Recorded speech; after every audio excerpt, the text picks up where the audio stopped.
All right, in this video, I'm gonna talk to you guys about the transfer portal and why it's making it so much harder to get a Division I scholarship. So essentially what the transfer portal is, it's a website that players put their names into.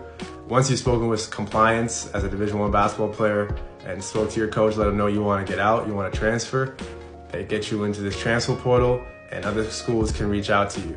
So schools that might have been recruiting you before you went to that school you're currently at, new schools that, you know, in their eyes, your value has shot up because you did such and such at the school you were just at. Maybe you were all conference or, you know, whatever you've done, maybe it just raised your value. So you got a lot of new suitors, a lot of new schools that want you. Before the pandemic, guys who transferred had to sit out a year. You couldn't just go to a school and start playing right away.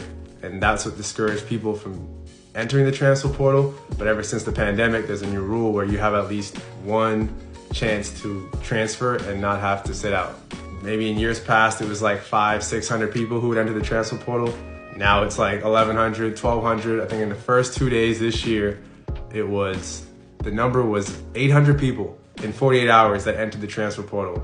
So what this does though, as a coach, you're stressing out now because you're worried about your guy leaving. So now you gotta fill his shoes. As a player, it's a risk because you might go somewhere, you might not though. You might think you're this level of player, but the market's gonna tell you, hey, you're not, you're this level of player. So now do you settle for a team lesser than what you thought?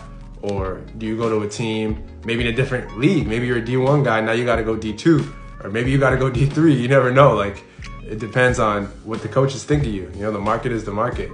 As a high school player, if you're trying to come in and, you know, play at a D1 school, well, as a coach, who do you think is more appealing for the coach? The guy who's proven it at the D1 level, that maybe he was ranked below you, or maybe he was ranked the same level as you or above you in high school, but that doesn't even matter. He went to the D1 level and did what he was supposed to do, took care of business. So coaches know this guy's proven. And with coaching these days, if you have a bad year, maybe a bad 2-3 months, you're fired. Like, you're out of a job. So these coaches aren't trying to take any risks. They just want to get a guy who they think is for sure going to give them the best chance of winning and keep their job.